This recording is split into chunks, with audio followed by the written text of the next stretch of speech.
Hi, everyone. Welcome to Tasha Journeys Live. I'm your host, Tasha Danielle, and welcome back to episode 9. I think we're on episode 8 or 9.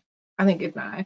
But if you're new here, welcome. I go live every Sunday at 7 p.m. Eastern Standard Time to talk about travel and or money. So if that is something that you would like to see and learn more of and you're not subscribed, do me a favor, hit that subscribe button. And as you're coming into the live and on the replay, make sure you hit that like button. And today is all about your net worth. Now, I've been talking a lot about changing your money mindset. I've given you all 3 financial goals to work on achieving by April 1st, which is only it's almost here, y'all. Um, so if you remember what those 3 are, let me know how you're doing. Hey, Sandra, I see you showing me some love in the comment section. And happy birthday again to Sandra from Lack to Legacy. We had so much fun this past Thursday going live. We was on for 2 hours talking about money. And I was like, okay, wait a minute. It's getting a little late. But I had so much fun talking about everything from a financial perspective and from a legal perspective because we had an attorney on the panel. So thank you again, Sandra, for inviting me to be a part of that awesome panel. And today I want to continue the money conversation. Um, Talking about your net worth. So, 3 financial goals. We started off in January. A lot of y'all crushed it. Let me know if you did by dropping a $ in the comments if you successfully completed your no spend January. Even on a replay game, that was one goal. I challenge you to. And the money you didn't spend, putting it in a savings account and really challenging yourself to get to $500 or $1,000 in your savings account by April 1st. And this and the second goal was all about the first was no spend, the second one was getting to that 500 or 1,000, and the third one was increasing your credit score by 40 points by April 1st. So I went through a very detailed live on how to improve your credit score, talking about Vantage versus FICO. And since then, I've been talking about money mindset, financial behaviors, and all of that. And I think credit scores are important. But aside from credit scores, the net worth is my number that I care about more than any other financial number. What is my net worth? So, hey H&D, thank you for joining. That's my main concern is what is my net worth? So I know the saying, your network is your net worth. That is somewhat true. But for real, if you talk to anybody in the financial world and you talk about your network being your net worth, they're gonna be like, that's not true. What is your net worth from a financial perspective? So hey Ruth, how are you doing? I'm like seeing everybody coming in the chat, showing me some love. So I always say, like when you're thinking about your financial perspective, I talk about budgeting and all of that. Cool, cool, cool. Credit, yes. Those numbers matter, but it's all building up to your net worth. So let's talk about the qualitative part of net worth, about the network for a moment. So I've been doing a devotional every day since the beginning of the year. So one of my favorite books is Hey Michelle. And everyone continue to join me in the chat. Hey, happy Sunday, happy Sunday. So one of my things that I have committed to doing is like doing a daily devotional in the morning. I try to do it every morning. Sometimes it don't work out like that, but it's from one of my favorite books, Believing Bigger. And it's really what prompted me, along with, you know, my wonderful therapist, to be able to take that leap of faith, to be able to quit my job and go travel the world for a year. I didn't do the devotional did then, but I read the book. Fast forward to now, I'm doing the devotional. And today was all about uh what are your 21 best qualities? or things that you love about yourself. So I thought that was interesting because I'm talking about your net worth, which I already said is about your numbers. But I was able to write down 21 things, characteristics that I really love about myself and like my positive attributes, right?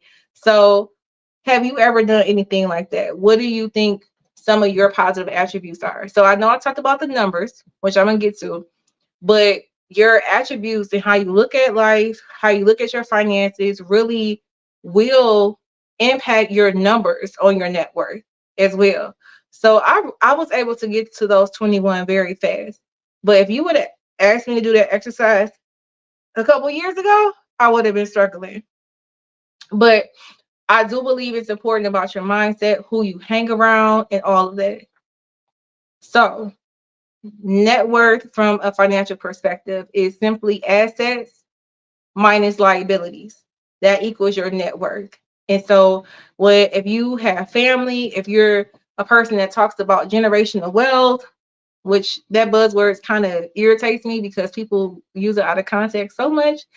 But when you're really thinking about generational wealth or legacy building, you really have to think about your net worth. So, your assets would be writing down. Y'all know I make y'all write on this channel. Writing down your assets. So what's in your checking account? Hopefully it's plus. Hopefully you're not overdrawn. What's in your savings account? And if you're just joining, welcome. I'm talking about net worth. So what's in your checking account? What's in your brokerage account? Brokerage account means your investment accounts. What's in your 401k? So all your assets, what are those, and writing them down. If you've never done this before or thought about doing this, it's okay. A lot of people don't know what net worth means or never considered doing it. So you're not alone if this is a foreign concept for you. But writing down your assets. And if you own a home, what's your current market value? And that fluctuates all the time. But if you were to look on realtor.com or Zillow, what's your home value? What's your car value are if you are buying your car, not if you're leasing, but if you're purchasing your car, what is the value of your car? Like, you list all these assets down. Good, good, good. I'm glad to see you put your money in your emergency fund. So people who are joining in the beginning of the live, I was asking about the top three, our three that we talked about all January. Where are you with that? Because April 1st is almost here. We're gonna blink, it's gonna be April 1st. So I'm glad to hear you put it in your emergency fund. Your emergency fund is growing. But when net worth, your assets, listing all those down, and then your liabilities. This this tends to be the longest part of figuring out your net worth, and that's writing out all your debts. And the easy way to do this is pulling from your credit report and listing out your debts that are listed. So all your credit card balances, your car loan, your mortgage, your home equity loan if you got equity loan on top of your mortgage, all your debts, anything you owe anyone, and you write that down and you subtract assets minus liabilities, and that's your net worth. And the reason why I feel like that number is so important, because if you are on your path to being debt free, or improving, let's even back up a little bit more. If you're on your path to increase your credit score, if you're like, I'm trying to get in the 800 club, when people are trying to improve their credit score, I'm like, okay, what are you trying to purchase? Because usually someone's trying to improve their credit score to purchase a house or a car. Usually it's good to have a high credit score because you get lower rates on your car insurance, your home insurance. If you're renting, you get a lower rate on your premium. So it is advantageous to have a solid credit score in general.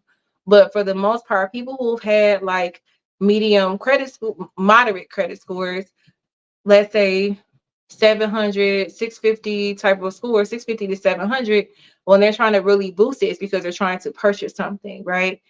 And so I'm always like, okay, after you get to your higher credit score, usually it's like, okay, working on reducing the debt. People are on a debt-free journey. After you get to those after you pay off your debt, and I know when I paid off my debt, it was kind of like, okay, now I want to full throttle with investing. And I'm going to talk about my money story and investing and all that with real estate on this live. So if you have any random questions about that, drop them in. Hey, Mimi. I really want to encourage you, everyone that's joining in, to really figure out what your net worth is. I feel like that conversation, that piece in financial literacy is missing because we always talk about everything else, like the credit score, becoming debt free, and then it's like, what else after that? So, do you have a negative or positive net worth? Is my question to you. And if it's negative, it's really important to try to get to a positive net worth. Because when you think about it, you need to have a positive net worth as you're getting edging towards retirement. If you want to retire early, it's all about having positive net worth. If you have a positive net worth, the higher it is, it correlates with your stress. You'll be a little bit less stressed out as well. So I see a question. When considering net worth, is the goal zero debt? If we sell this house, the only debt we will have is a small student loan. I think the goal is to have a positive net worth and aim for a positive six-figure net worth, seven-figure net worth. So I personally, like, I have debt because I have real estate right now. Um, it's really all about what's going to take you to a positive. So if you have more investments, if you have a higher 401k, that's going to be more assets versus liabilities, right? And it will get you to that positive number. So I would say, let me see, if we sell this house, only that we will have is a small student loan. I feel like that's fine, right? Everybody's money story is going to be a little bit different. I am saying, look at the positive. I have debts on my triplex and I have debt on my single family home in my business name. And I'm perfectly fine with that because it's an income producing liability. And I know with the student loan, it's not necessarily producing income, but it probably helps you get to your career, hopefully in your career field. So I would just say work on paying that student loan off as you are investing, right? I always encourage people to invest up into their company matching their 401k at the bare minimum. That is investing.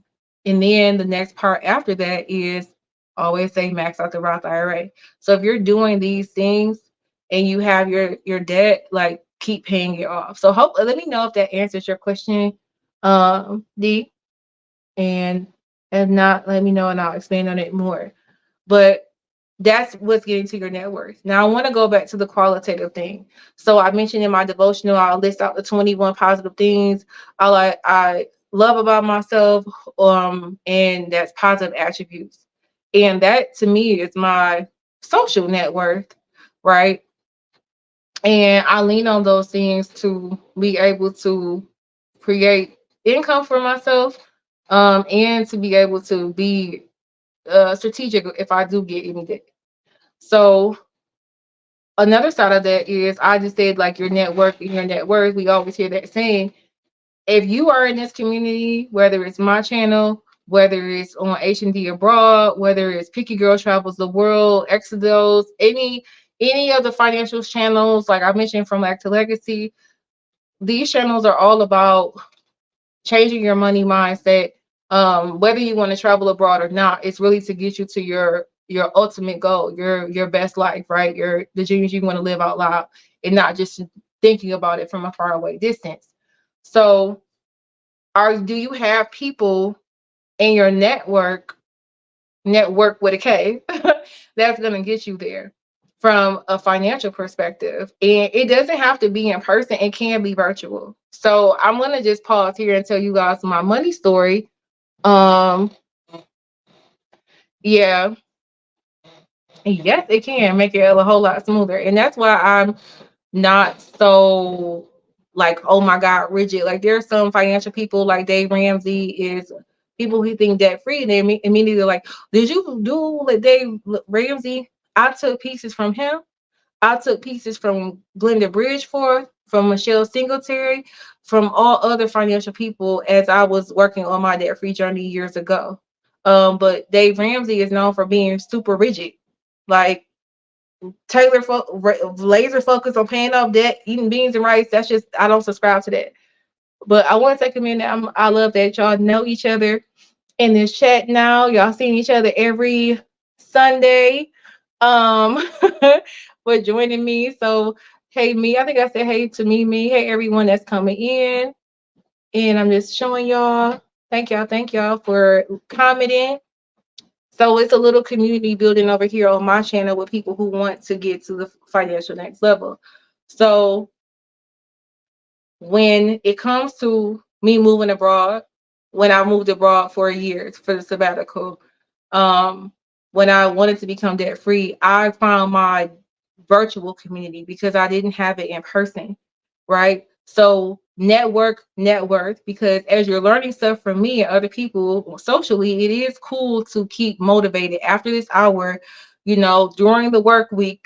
What are you listening to? Because that does influence how you view money, right? And if you are in person, like the people you hang around with in your day-to-day life, if they're not on a journey to be financially better, I'm not saying to, oh, don't hang with those people. I'm not saying that at all. But what I am saying is to try to find people that are more going on that financial path that you can connect with as you are building it out in the digital world, because it does help you stay on track to pay off debt, right? So if you list out your assets and your liabilities, and you have a lot of liabilities and you're like, I want to focus on paying off my debt, right? I'm going to tell you right now, it's going to be easier to um stay on track, get ideas. Like right now in the chat, there's a conversation going in the chat to help people and encourage people, right? To do that. So your network does help you from the mindset factor of doing better with your finances, like to pay off the liabilities. Lowering your liabilities, well, even if your assets stay the same, if your liabilities are going down, your net worth is going up. So there was a question about student loans. So thank you, Sandra. Um, yep. She's talking about her student loan was forgiven. So there is, aside from the whole Biden administration and the new student loan that we're going to reach, there's still that 20 years if you were making consistent payments. I don't not know of details. I'm just going off what friends have told me who are at that 20-year mark of consistently paying. And they're like, I'm about to get my loans forgiven. And then also the 10 years, if you work in a nonprofit or a low income agency, you can get your student loans forgiven. So thank you for sharing the information about student loans. Y'all, it's been 8 years 8 or 9 years since I paid off all my student loans. So I haven't been keeping on track with that. Like if I working with people one-on-one with coaching about student loans, I will look into it a little bit, but it's a lot to it. Like there's whole people who dedicate everything to talking about student loan payoff and things like that. But all I will say about student loans, what I can recommend is the income based driven payment program. It's just like I've heard people say that if you started, just keep doing it. Don't change it off, because the consolidation behind it and different things, it gets confusing. And once you start the income, just stay on it and pay it all off that way. Is one thing I've heard. Yeah. So yeah, I couldn't think of it. Yeah, the public service forgiveness loan forgiveness program. Right. So you all know this. It could be someone who just graduated like 3 years ago and is not aware of this stuff, right? So again, you being on this chat, being in a community with people who are trying to improve their finances will help you stay on the right track. So I'm not trying to just completely discredit your network is your net worth, because it is helpful. However, it's all about the numbers. You got to get on the financial scale, y'all, to figure out where you truly stand. So a little bit about what I was saying about with my money story. So becoming debt free, I became full throttle focused on increasing my assets. So I did invest in my 401k when I was paying off all of my debt. And my debt consisted of student loans, like 55,000 was student loans.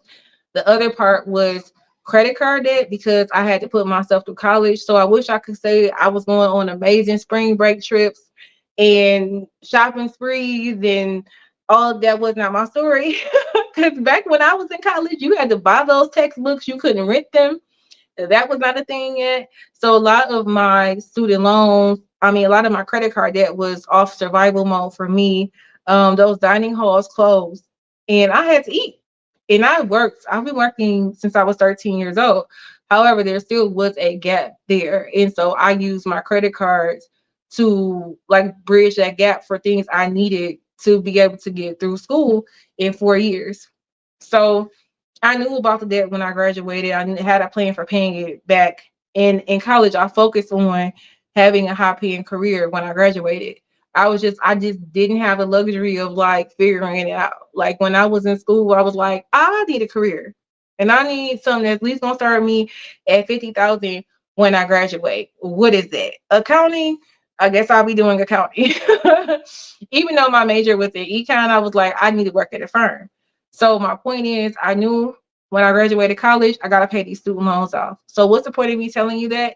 If you have people in your life that are in college, especially if they're the 18, 19-year-old mark range or whatever, it's important to talk to them about internships, to see where their head is at in their career, when they're in college. So they do, just be like, yeah, you gotta pay those student loans back. Are you getting internships?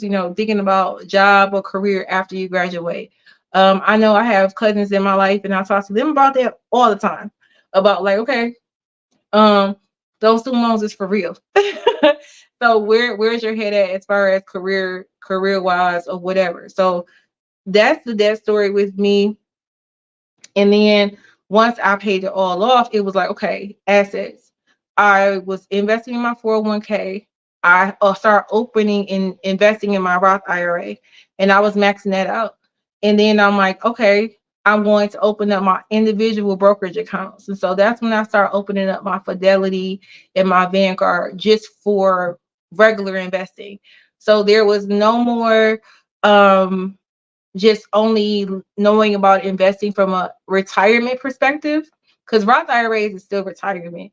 So once I paid off all my debt, I started investing aside from my retirement.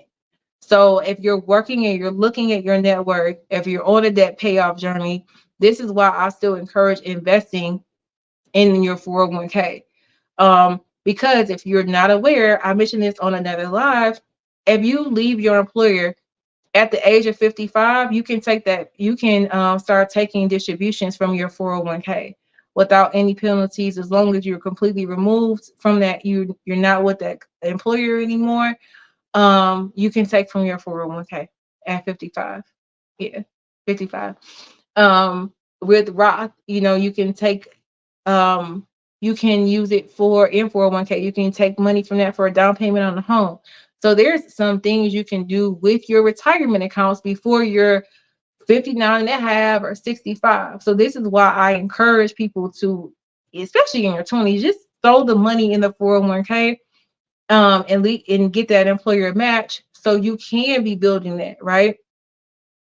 And I opened a brokerage account, and I was like, okay, I knew I wanted to invest in low index funds.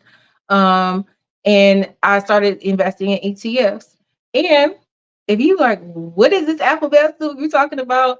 Um, I want to drop the link after this, but I'm just showing from like to legacy her channel.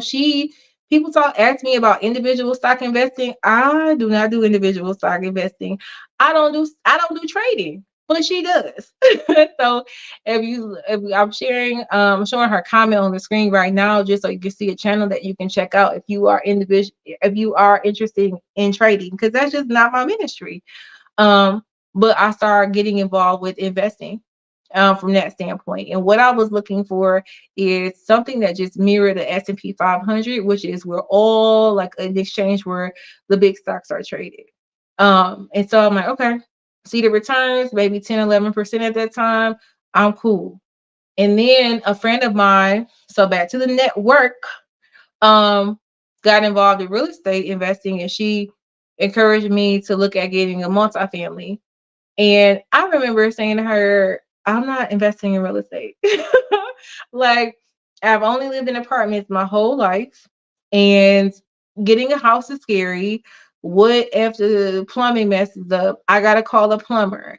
I got to do all these things, right? And I'm like, it was just overwhelming to me. I'm like, I'm not doing that. That's stupid.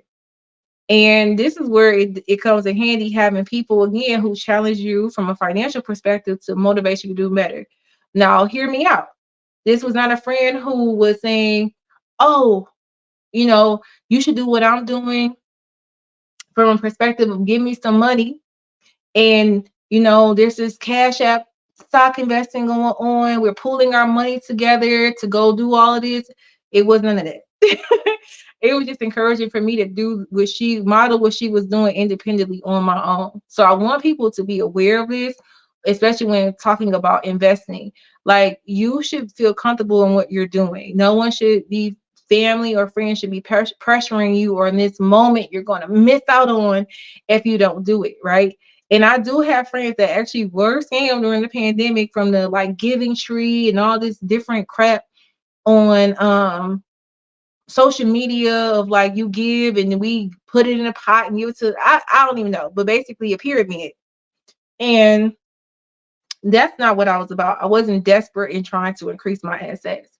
So as you are listening to me and you are working on paying, lowering the liabilities, I encourage you to listen to podcasts on something you're interested in. Um, like I was saying, yeah. Um, I want to pause to go to some of the comments. Yes. And this is exactly what I was saying. It's a really good way to start when you're doing it on your own. And now, if you've been watching every Sunday, you've heard me say these terms over and over again, right? ETFs and index funds. It's a great way to start investing. In both these terms, both these investment tools, they are available definitely in a Roth IRA when you open up your own individual one. But then you, outside of maxing out your Roth, which I think is 5,500. If you're below 60 for this year, you can Google what the max contribution is. After that, it's like, okay, if you have more money to invest, kudos to you. It's time to get to the next step, or considering opening up your own brokerage account. But I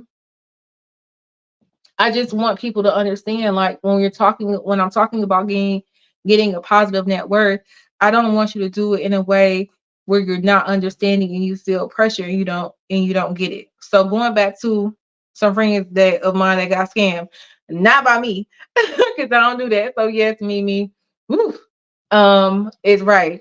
Um, it's important to I liked having a conversation with my friend Rochelle, because she was like, oh, you know what, you should listen to Bigger Pockets or this real estate podcast, just so you can get used to the terms, start reading books and do your own research or whatever, which I did. Fortunately, she was a real estate broker, and when I was serious about it, like, I had somebody I can call, because I'm like, you keep encouraging me to do this, so I got all these random questions, so I'm gonna be calling you. And she was like, that's fine. Um and I got comfortable with the idea of, okay, if I buy a property, I can hire a property management company to manage it. I don't have to do it. So that took a relief off of me. The numbers part, I was fine with, because that's what I do for a living. I'm an accountant. So if I get comfortable with the numbers, I'm usually like, okay, this makes sense. This makes sense. I feel comfortable. But the interaction with people, and I'm like, what if they don't pay their rent? What if this? What if this? What if this? What if this? What if this? Man, I was like, all right, if you just joining, make sure you are hitting that like button and that share button. Show me some love. But I'm talking about my real estate investing story to increase my net worth. And I was like, okay, I'm comfortable with it. If I buy a multifamily, I can stay in one unit and rent out the other two units. And I'm going to be good. And the multifamily, the mortgage and taxes and water bill was equivalent to my rent. And my rent at the time I was staying in a high rise downtown Detroit. I'm like, I'm cool. Like I wasn't breaking the bank. I still had a lot of money to renovate, to save for um if anything went wrong. So I got comfortable with it. So after becoming debt free, I got a mortgage.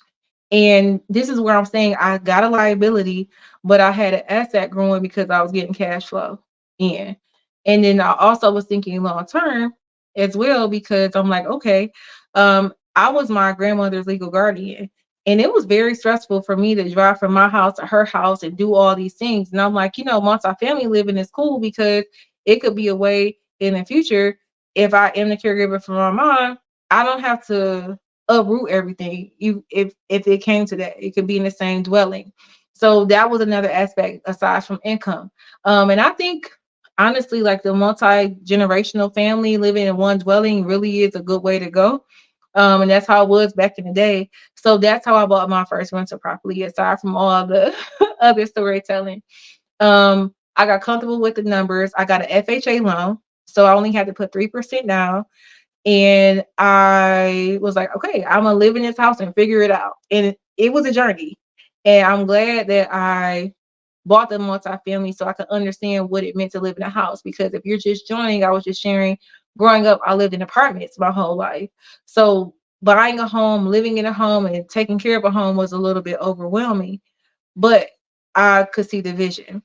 So I bought that home, and one unit, just to give you insight on numbers, one unit out of a triplex covered the mortgage, the taxes for the year. I mean, the whole mortgage, the whole taxes. It covered the water as well, and home insurance. One unit, and I had two other units. So that means the rent from the other two units is straight cash flow for me. Um, and I was like, this is cool. I'm gonna do more of this, right? So it was great. It was working. So I bought another house, and that was a single family house. So I bought another house, and it was down the street from the multifamily. And buying this multifamily, buying a single family home, I did get mortgages, and I mentioned that I got FHA, so that was mine. And then I bought the other home in cash, and I refinanced it out in my business name and got the debt in my business name for that. So here I am with a whole mortgage after becoming debt free. But I going back to, I know H&D abroad, you guys mentioned um having that small student loan, after the house or whatever. I don't want the message to be like you have to sell your house. I encourage people, if you are comfortable, if you are on moving abroad journey, for a sabbatical, whatever reason, if you run the numbers, if you bought your house at a good time in the market and you have a low interest rate, meaning you ain't paying 7%, which is right now, if you have good credit, is that rate right now. Like my interest rate was 2 point something percent, like I think 2.3%.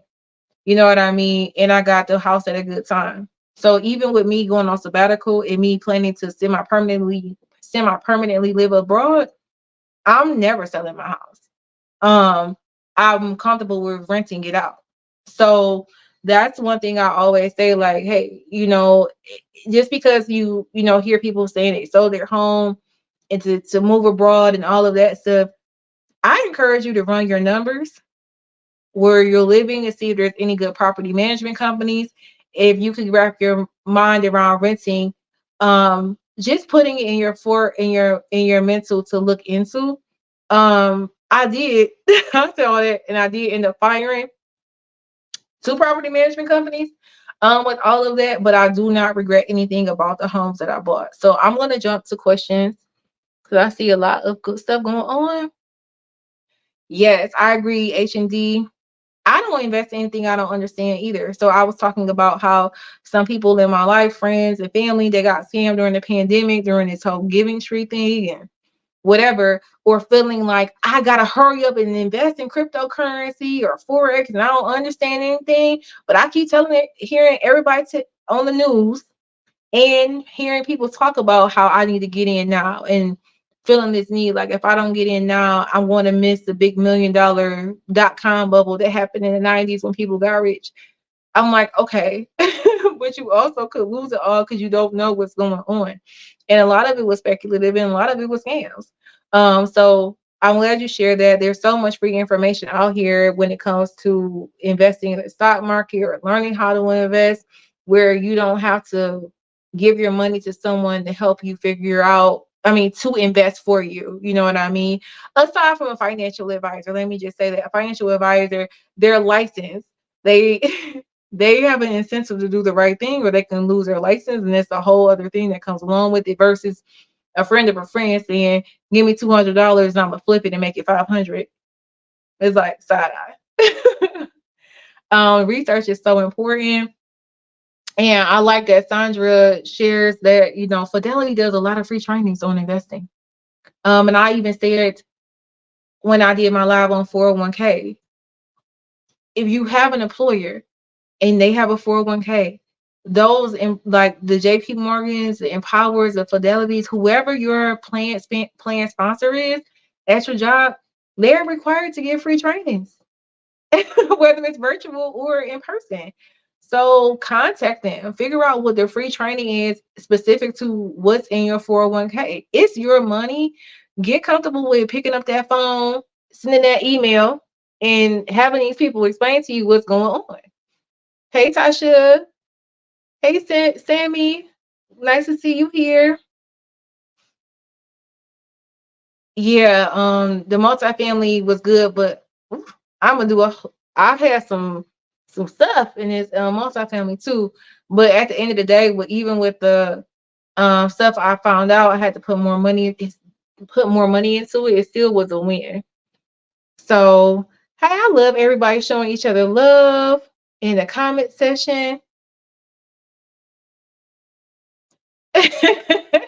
Listen, the multi-units, yeah. Like I'm in Michigan, and there's still a lot of opportunities in Detroit. I bought my homes right outside of Detroit, and the reason why I picked outside of Detroit was because when I first started, I was like, I am not managing these properties myself. I'm like, I have a full-time job. I have a whole business. I'm on boards of nonprofits. I was doing the absolute most, y'all. That's why I went on sabbatical, because I was doing too much. And I was like, I can't add that other layer on my plate of being a landlord. You know what I mean? And when I was looking at properties in Detroit, a lot of property managers at that time when I was researching, it was hard to find good property managers that wanted to manage properties in Detroit. And I was like, ugh, okay, this is something I can't do. And then also too, at the time, it's gotten a little bit better in certain areas of Detroit when it comes to investing or whatever. But I'm like, if I buy a multifamily there, like, and it's not ready for me to move into, I'm gonna have to pay someone to be in there. Otherwise, my stuff is gonna be stolen, like my furnace, the windows, and stuff like that. So I made the choice to invest south of Detroit. This was in 2017 when I first bought my first property. In the multifamilies, I was comparing, Detroit prices and where I bought, and the numbers were comparable, and I can get higher rents out south of Detroit, and I had a more options for property managers. So I was like, okay, I'm not gonna be stressed. And I was like, I don't want to manage it even when I live in a house, y'all. I just don't want to do it. So yeah, the multifamily for me worked out well because I was just completely cash flowing. Like I wasn't paying anything. The tenant I had was paying everything, and I was able to use that money to do more in the property, um, to bring in more income. So yes, she said stress. Yes, they were. And I was getting so irritated because everybody was just asking me, like, I'm like, no. And I do not try to act like I know this stuff and I don't. I'm like, I know the very basic level of cryptocurrency. Um, when it first came out, and it didn't first come out during the pandemic. It was out forever ago, y'all, in the whole blockchain start of it or whatever. But I'm like, that's just not an instrument that I really know well. And when it started booming and the multi-level marketing scams behind it and trading, and people had all these screenshots of fake trading screens and how you can make all this money, I'm like, y'all, just take a step back. Like, if it was this easy, everybody would be doing it, which they are, but they're getting scammed. But you don't even understand what you're doing. And if you can't find somewhere where you can learn the information, I don't see the benefit in you like, oh, I gotta put this money in. I gotta put this money in. And that's what was happening. I was like, I don't understand it. Yeah, it was pretty big. The family tree or money loom or something was going on. I guess because I also look at FCC sites and the scams that's going on, and then people I know personally were getting impacted by this, and they were asking me, and I'm like, you did what? You gave your money to who? Um yes, I would say this. Most of them are required because that's part of the agreement with the company when they pick those sponsors. I mean, pick the financial institution. Those companies are competing to be the plan sponsor for a corporation. So they usually are like, okay, show me your I was about to say the wrong word. Show me your investments. Like what funds will you put together? Let's use Fidelity and Vanguard, for example. Okay, Fidelity, our contract is coming up with you for you to be our plan sponsor. And Vanguard is saying that it can give more options with these mutual funds as lower costs and more returns. And they're going to not only come in person, they're going to offer free courses for our employees to take online. What you come in with? So they do this to figure out what company they want to go with. Why should they stay with someone? And but a lot of people don't even pick up the phone to call. Like, pick up that phone and call them and say, when is the next online offering that you're giving for our company? So like the one on Fidelity that are free, it's open to the public. But for your plan sponsor, which is whatever it is, those funds with your employer usually are unique and not available on the open market. So I want to understand, what's all available to me. And if I go with a private manager route with the 401k, what is the benefits? What are the costs? Is really what you should be asking. Like, what are the costs? So yes, but with those plans, and not even just with 401ks, that's with 403bs as well. Like 403bs, there's training that should be happening, and you should be a part of it because that's your money. um, yes, they work for you. Listen, they work for you, y'all. Um, listen, it was complete madness. Seriously. I'm loving y'all showing each other love in the comments. They really do. Thank you, Sandra. Make sure y'all hit that like button for me. Replay game. Hit that like button for me as well. And let me know how you are doing with any financial wisdom I drop with y'all, whether it's the three goals, 401k, and now I'm talking about net worth. So I'm just telling my story on how I was focused on growing my net worth. So now I have these um real estate. I have these rental properties, and I'm looking at my net worth. My only liabilities that I have is the mortgages, and I'm continuing to go insane with investing in the different tiers that I talked about. 401k. At this point, I remember someone mentioned on the live on Thursday about investing in 401k after there's no employer match. And I'm like, yeah, if what is your tax planning strategy? Because sometimes, depending on what tax bracket you're in, other things you have going on, it can benefit you to max out your 401k and move you in a different tax bracket, and you'll get some of that money back, right? So this is what I started doing when I really started looking at my net worth. And I realized, like, okay, I can really take a year off, um like with just my net worth alone. But I'm so conservative, and like I do battle back and forth with having a scarcity mindset when it comes to money.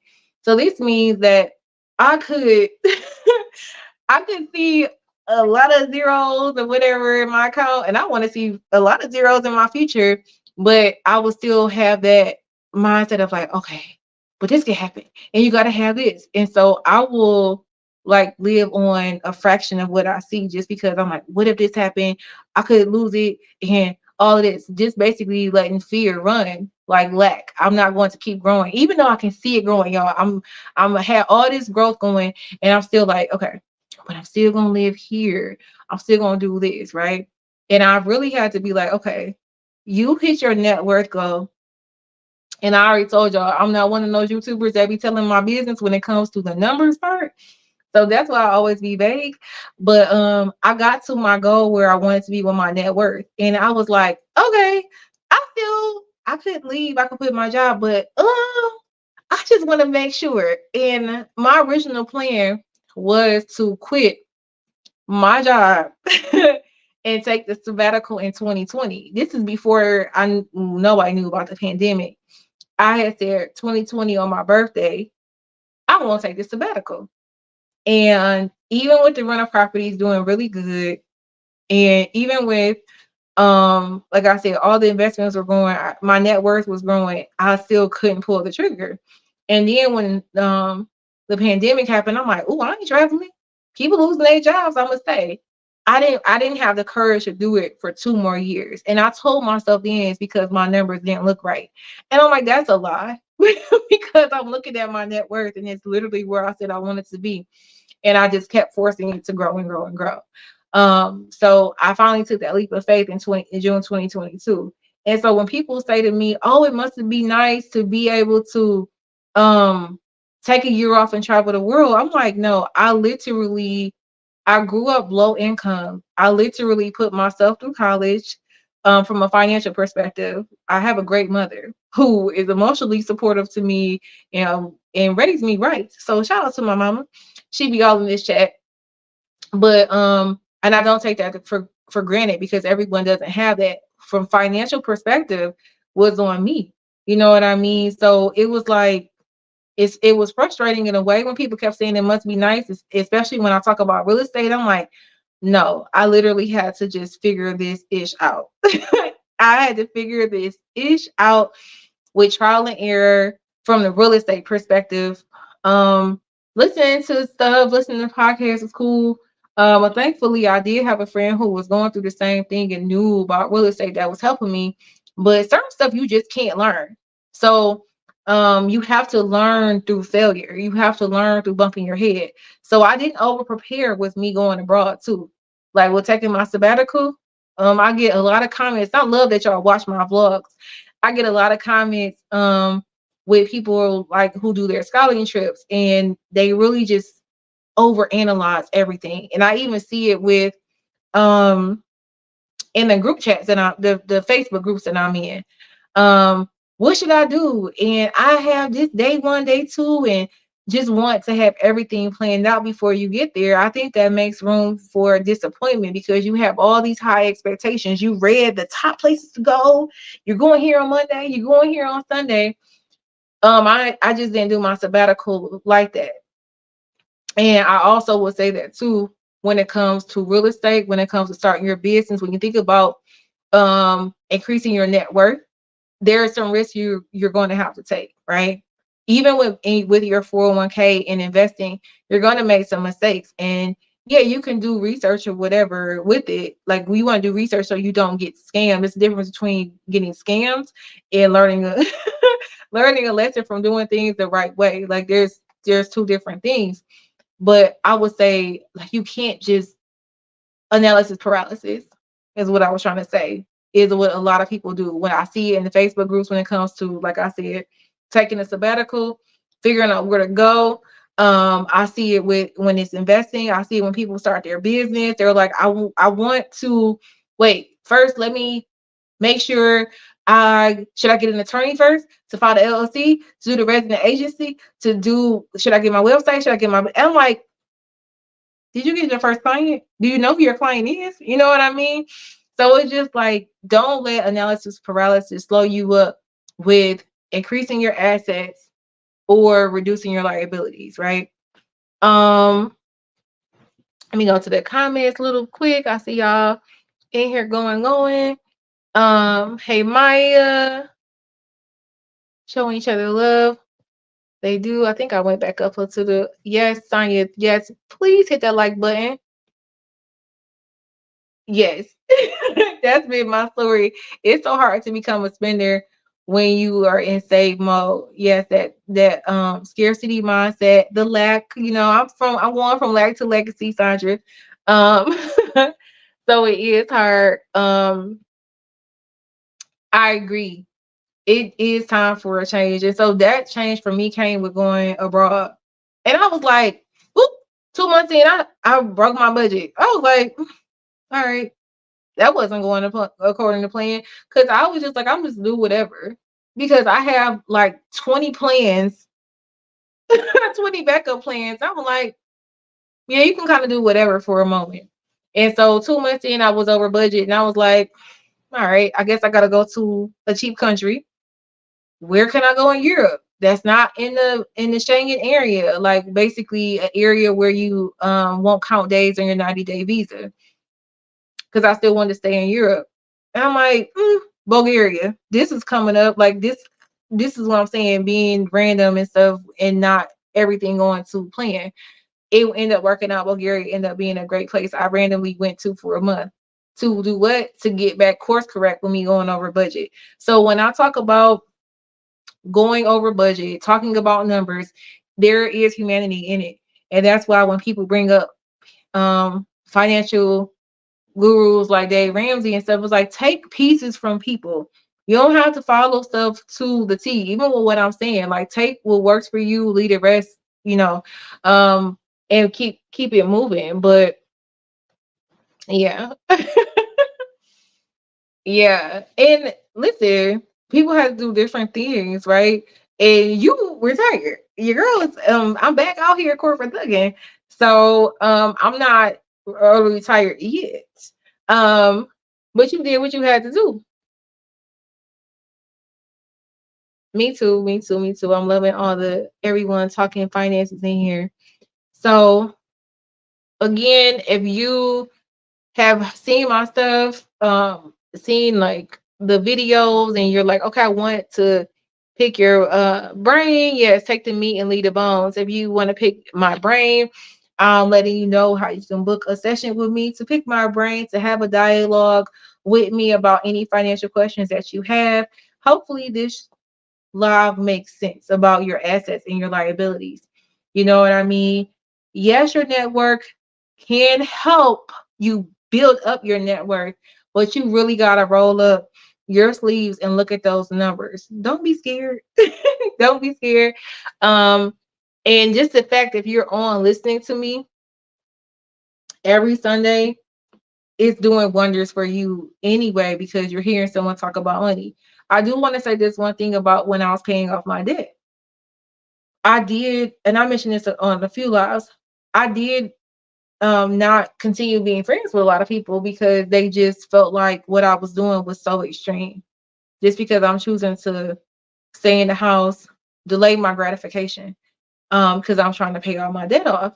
And one thing I would say was that I would listen while still trying to find my tribe. I found the online community. I said this in the beginning of the live, but I will listen to the debt-free screams, right? Like I said, I didn't take everything that this person was saying on their podcast, but this was years ago, and there really wasn't that many financial podcasts like you have now you can listen to.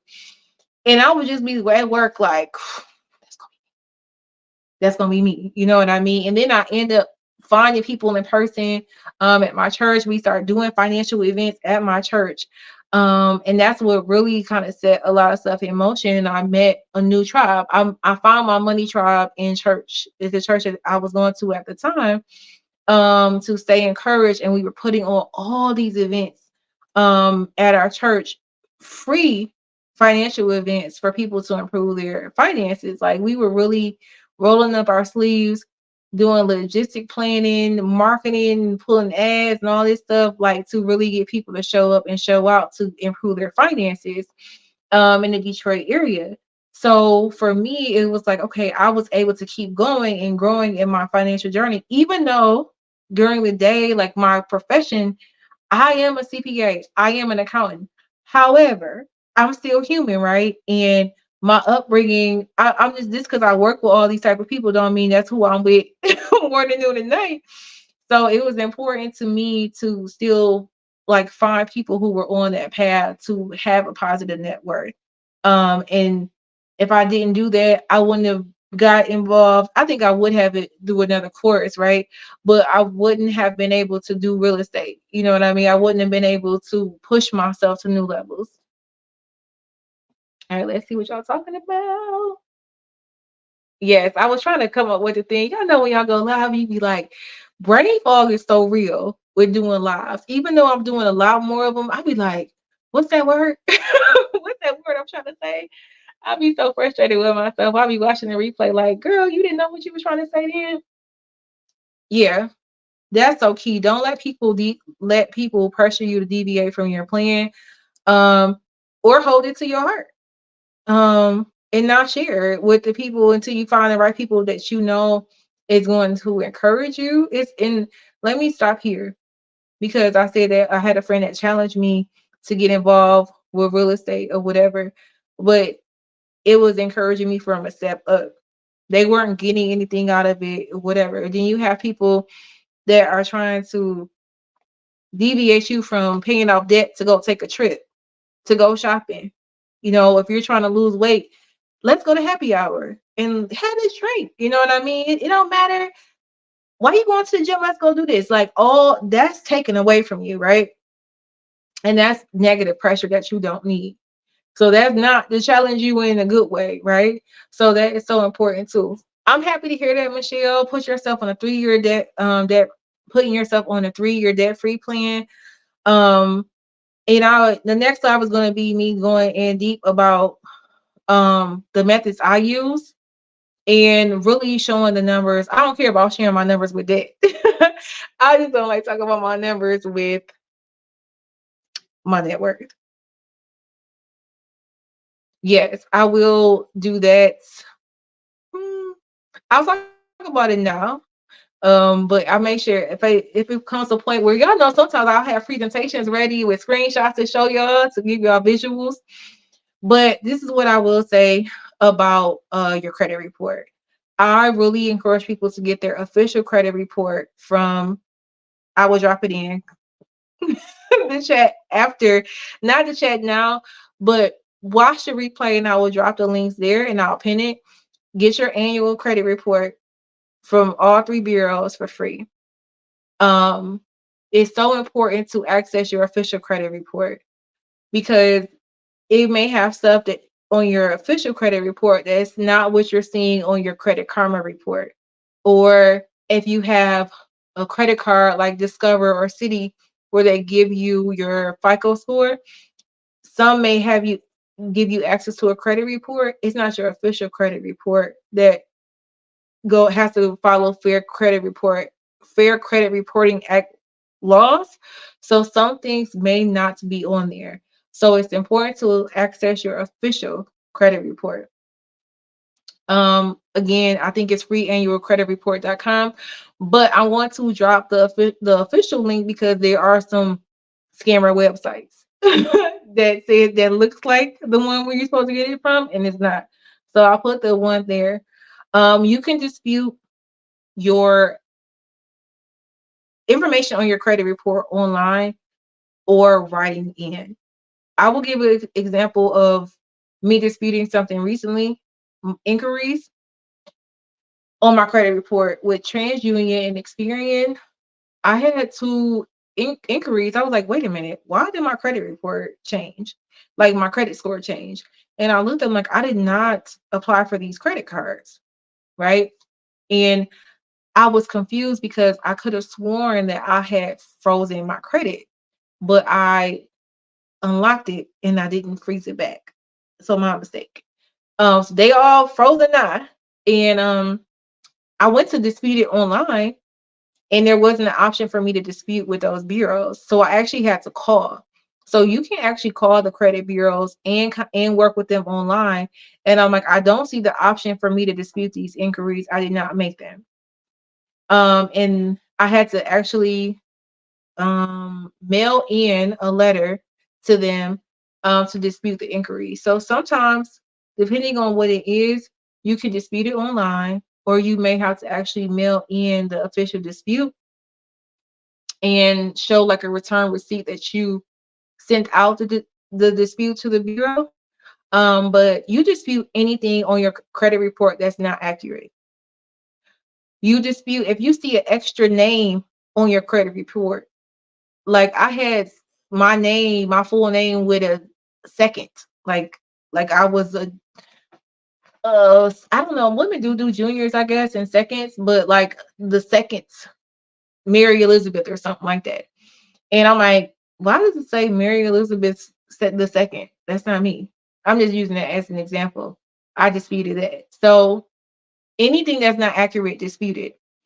Also, I would say this for medical collections that you have on your credit report.